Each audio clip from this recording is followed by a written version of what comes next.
Bonaduce, life coach. Danny Bonaduce, life. All righty, it is now time to call the life coach. Here's the phone number one more time, 1-800-252-1025. And we will gladly take your emails at lifecoach@KZOK.com. Life Coach brought to you by Goldberg Jones Divorce for Men. Call 1-800-DIVORCE. Let's talk to Madison in Arlington. Good morning, Madison. Good morning. How are you? I'm doing okay. How are you? I'm well, and just a second before we get going on this, I am a huge fan of your last name. I think Madison is a really cool name. Oh, thanks. You're welcome. So what do you got for me? Well, I have two children. I'm kind of a young mom. I'm 29. I have a 7-year-old and a 2-year-old.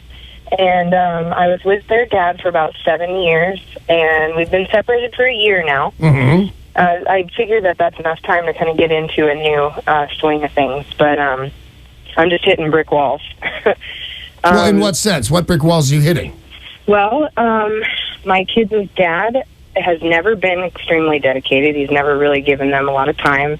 And now that we're separated, he uses that as an excuse, me keeping them from him or whatnot. But he constantly makes plans with them and cancels. He tells my daughter he's going to show up at her school, and he never shows up. And, you know, Does this guy have a problem with drugs or alcohol? No, he has a gambling problem. Oh, in some ways worse. I don't know that many degenerate gamblers, but I've been to one or two meetings as a guest with a friend of mine, and man, the stories degenerate gamblers tell, like, they don't only just ruin their lives, they ruin the lives of people around them. They rip out the copper plumbing in houses so they can sell it and gamble it. Well, I guess that's pretty much what the drug addicts do. So yeah, okay, so you're by the way, I think you're well rid of this man. Yeah, well, as much as I can be. But, you know, everybody's got opinions for me, and I just don't know, is it right? I don't feel like it's right to take them away from him completely, but he keeps disappointing them time after time. I don't know what to tell them. Like, is this just their dad, and I just have to prepare them as well as I can? Or is it okay to say, you know, you don't deserve to see them for a while until you can show me some... You know, do I get to pick between A or B? Because the answer is B. This guy, I'm going to show up at your school. I don't show. A guy that doesn't show. How old are the kids again? 7 and 2. Yeah, and that's the thing, because if you let him keep coming in, he's going to keep disappointing your kids. That's putting on a punishment for a long period of time. If anybody needs to be punished here, it's the dad, but I don't want to look at it as punishment. I want to look at it as saving your kids' feelings, and you're going to have to tell them absolutely. And by the way, and I recommend this for a lot of different things, but it's coming not really good in my life. I learned my lesson because this worked against me a couple of times. Keep a journal. Write down what day he's supposed to be there. Write down which kid is he planning to see at what time and what day, and write down the day and time that he did not show. It's because you're just sitting around waiting for this guy. Write a journal up in case this ends up in court and you want full custody of these kids, because I don't. Is he your ex-husband or just the kid's dad? Just the kid's dad. All right, well, it's the same thing for the most part, but you're going to end up with 100% capacity for these kids. You're going to be the one taking care of them and stuff. And, you know, I think you should be open to letting the dad come back in, but he has to ask you. He has to meet certain requirements so you know that he's going to show, because the kids do not meet that emotional letdown when he doesn't show up. So I think, no, it is not bad at all. You're a fine and decent person, and if you say the husband doesn't get to see the kids for a while, the dad doesn't get to see the kids for a while, that's because it's the right thing to do. You're not a bad person. You know that about yourself. So if you make a call like this, you can pretty much bet it's the right thing to do. Good luck, Madison. If you've got a question for the life coach, there is time this morning to get help. If you've got a question, he'll help you at 800-252-1025. Make the call now. Remember, call yourself a different name if you would like to remain anonymous. The email is always available to you, lifecoach@KZOK.com. Stephen Puyallup sent an email. The past few months, I've been receiving emails that are obviously not intended for me. I think someone knows me through Facebook and is somehow mixing up my email address with someone with a similar name. At first, I ignored these emails, but now I've noticed they're about business interactions and they seem important. It feels like a lot of time has passed and it may be too much time to bring it to the sender's attention, do you think I should just keep deleting them or email them and say, you're sending these to the wrong person? Oh, I think absolutely let that person know that you're sending them to the wrong person. I get nervous about anything that starts out on Facebook and ends up in my actual home. But I think on this one, if you have the feeling, I'm thinking the way you describe it, no harm, no foul, because during the whole when she was reading your email, I'm getting nervous. I'm going, okay, when does this end up with your somebody boiling your bunny? When does this go bad on you? But I didn't really hear it in that. So I think you give one shot and then you keep deleting them. And I'm assuming that they will stop at some point or put a bounce back on your email. Like, when we go away, my wife puts a bounce back. So it says we're out of town. You can just put a bounce back saying wrong email address, anything coming to you from that address. But yeah, the guy, you should let the guy know if you can. But it doesn't sound like they're real important either way. And so give them a shot and then delete. All right, we've got time for Jenny's problem. Jenny in Poulsbo, you are on with Danny Bonaduce, life coach. Hey, funny, I think it's Elvis Costello asked the question, Jenny, who can I turn to? The answer is Danny Bonaduce, life coach. Hi. All right, I thought that was neat. So, do I tell her what I think of her because she doesn't let me see her anyway, or do I just keep my mouth shut until he's 18? Slow down and give me that question again, Jenny. She doesn't let me Who's see him. Who's she? My ex-daughter-in-law. Your ex-daughter-in-law. He just turned 3. Okay. And she doesn't let him see my son because she's a control freak, and he had the balls to divorce her. Okay, I'm guessing something's wrong here because as far as I can tell by what you just said, your ex-daughter-in-law is 3 and bothering you. They have a kid together. I get that, but you got to give me all the players, Jenny. You seem really worked up. Slow it down a little bit. So your question is apparently about your grandmother? Yes, I'm a grandmother. Oh, okay. See, yeah. Okay, Grandson. Go ahead. And she won't let me have anything to do with my grandson. Right. And do I keep my mouth shut?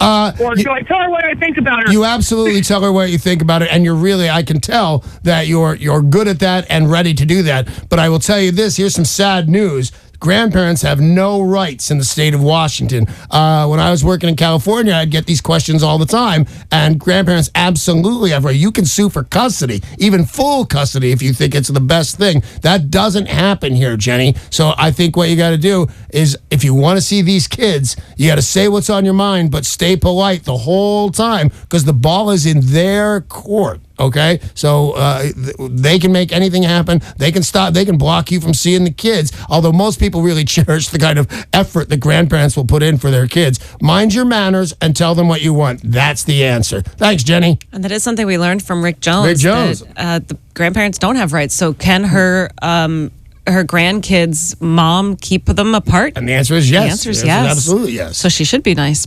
800-252-1025. You need to call that number right now. If you've got a problem and need the help of Danny Bonaduce, life coach, call now. Mike in Marysville, you're on with Danny. Oh, yeah, Mike, how you doing?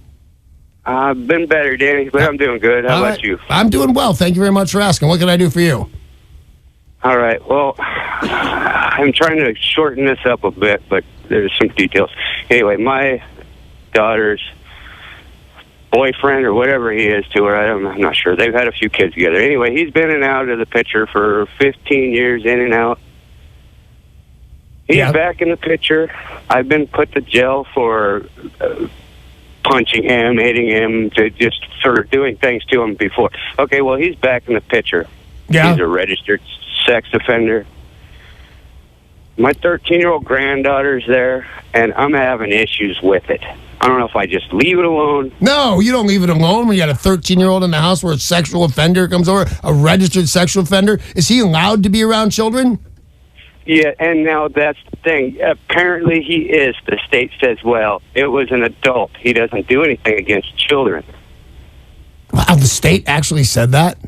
Yes, sir, because I've called on them. I don't know what. Yeah, that was about to be my advice. When you said sexual offender, I said, every time he's anywhere near this kid, within 20 feet, you call the cops. But it turns out whatever he did sexually, it was against an adult, so that's probably a little more physical of a crime. And no matter which way it would have gone, I don't like this guy at all. All right, so, and you punched him in the face, and you went to jail for that. All right, so what's your question for me there, Mike? I don't know what. Do I make myself present and chase him off? Do I just sit back and see what happens? I'm really. Are you torn invited about- into that house? Yeah, my daughter and me have a great relationship. Oh, that is wonderful. And your daughter, she won't, if you say, listen, you can't have this guy around. Not around you, not around the kids, not around me. She won't say, okay, she's going to let this guy into her house? Well, no. That's where I get the hand in my face. I don't want to hear that. I don't want to deal with that right now. All right, then here's what you have to do, because it seems important enough to you. And if you have the time to do it, and you offered me this explanation, you actually know this explanation, and you said, do I have to be present? Yeah, if this is your thing right now, you want him gone, not only do you have to be present, you also can't punch him in the face. But here's the thing, and you got to really be cool on this, because you get over there and you're the guy that punched him in the face. He could get all worked up about this and want a rematch. You don't want any part of that. What you want to do is mind your manners. That's always the thing. And you want to be in that house. He's going to be so uncomfortable every time you're there. It's the good versus the bad. And the bad's you, and have to meet around you in a small living room and look right at you and watch the TV shows you're watching and eat with the food you're eating. He's going to be out of his mind, uncomfortable. And since he's big, and I'm remembering all the words you said to me on abandoning this kids and this girl all the time. It's what he's done for the last 15 years. You make him uncomfortable, and he's going to go. I promise you. Good luck, Mike. Thank you very much for the call. 800-252-1025. Still time to call in if you've got a problem that you'd like the life coach to help you get through. 800-252-1025. Email lifecoach@kzok.com. Matthew in Puyallup writes, my girlfriend is very insecure. She's always telling me she's going to kill herself if I leave her. She always thinks that I'm seeing somebody else. I've had a lot of friends who have distanced themselves from me because I chose her over my friends, and now I'm starting to regret it. I think she needs medication, but I don't know what to do. I do love her, but if she kills herself, I feel that I'm the blame because I gave up on her. What do I do?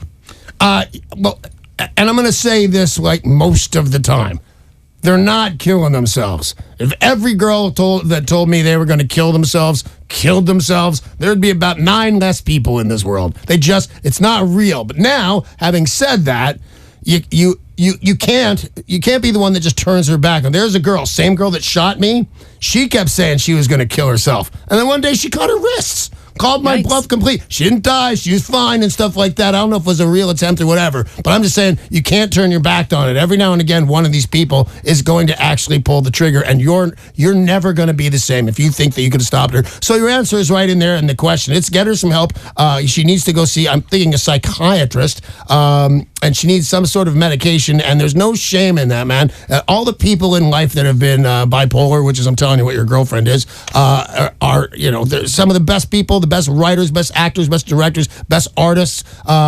They're all bipolar. I think she needs a little bit of medication. You'd be surprised. Somebody can be a raving lunatic, and you give them a couple of pills, and about 3 or 4 weeks later, when it gets in their system, all of a sudden they're fine, like it never happened. So there's your answer. Get her to a doctor, get her the appropriate medication, have her blood levels taken, get her medicine, and get her to take it, and I'll bet you within 3 weeks you're going to be just fine. 800-252-1025. That is the number to call with your life coach questions. We've got time for another email here. This comes from Tina in University Place. My husband and I disagree about sports. He grew up in an athletic household and played a variety of sports. Me, not so much. Our 10-year-old son has played baseball for the past 2 years. He's not very good at it, and I think he just likes the attention he gets from Dad and is doing it just to please Dad. Baseball season is approaching once again, and I think my son is dreading it. My husband, of course, is looking forward to it. I have raised concerns to my husband, but he insists it's toughening up our son. He wants him to play baseball again. Can you help settle our dispute? What do you think I can do? I can. Now, here's the thing. You didn't throw out and you said you think your kid is dreading it. Because the answer is, if your kid's dreading it, he's 10. He has a right to be happy. He absolutely shouldn't be playing baseball, just as whether to please Dad or anybody. You can't. He's not having fun. A kid has every single right to have fun, and you shouldn't do anything that douses that. Having said that, if you're right, if you're not right and he's not dreading it, his dad, I think, has the right. My boy plays baseball. We didn't have that in the Bonaduce family. But Mike, he's got his kids do activities all the time in sports. Jason, I believe, plays baseball. I know Jason wrestles, and it's fun and it's bonding. So you should make sure that your kid is unhappy. He has to tell you he's dreading, and if he is, you pull him no matter what your husband says. If he's not, you let him play and let that father-son activity continue. But you need to ask the 10-year-old. The answer is in the mouth of the 10-year-old. Hey, that's all the time we have right now for Danny Bonaduce, Life Coach. Life Coach brought to you by Goldberg Jones Divorce for Men. Call 1-800-DIVORCE.